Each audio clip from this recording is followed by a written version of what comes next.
Ukraine যুদ্ধ বন্ধে Saudi আরবের রাজধানী রিয়াদে বৈঠক করেছে যুক্তরাষ্ট্র ও রাশিয়া। তাতে যুক্ত করা হয়নি কিয়েভকে।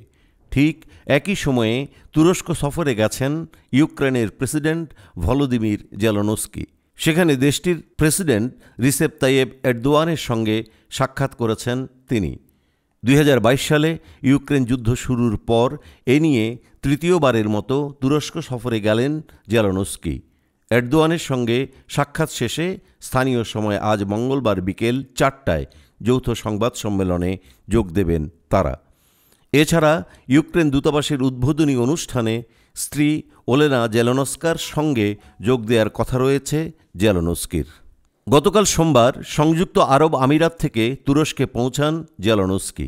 বার্তা আদান প্রদানের অ্যাপ টেলিগ্রামে তিনি জানান, এরদোয়ানের সঙ্গে আলোচনায় বন্দি বিনিময় সহ অন্যান্য বিষয়ে কথা বলবেন তিনি। আর এরদোয়ানের সহযোগী ফারহেতিন আলতুন বলেছেন, দুই দেশের মধ্যে সহযোগিতা আরও জোরদারের লক্ষ্যে এ আলোচনা হবে। এরদোয়ানের সঙ্গে জেলেনস্কির বৈঠক অনুষ্ঠিত হয় রাজধানী আঙ্কারার প্রেসিডেন্টের প্রাসাদে।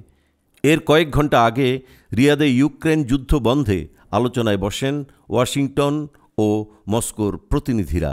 এদিকে আজ ক্রেমলিন বলেছে, প্রয়োজন পড়লে জেলেনস্কির সঙ্গে আলোচনায় বসবেন রুশ প্রেসিডেন্ট ভ্লাদিমির পুতিন। তুরস্ক পশ্চিমা সামরিক জোট ন্যাটোর সদস্য। রাশিয়ার বিরুদ্ধে যুদ্ধে ইউক্রেনকে ড্রোন সরবরাহ করেছে আঙ্কারা। তবে পশ্চিমাদের নেতৃত্বে মস্কোর ওপর নিষেধাজ্ঞা দেওয়া থেকে দূরে থেকেছে তারা।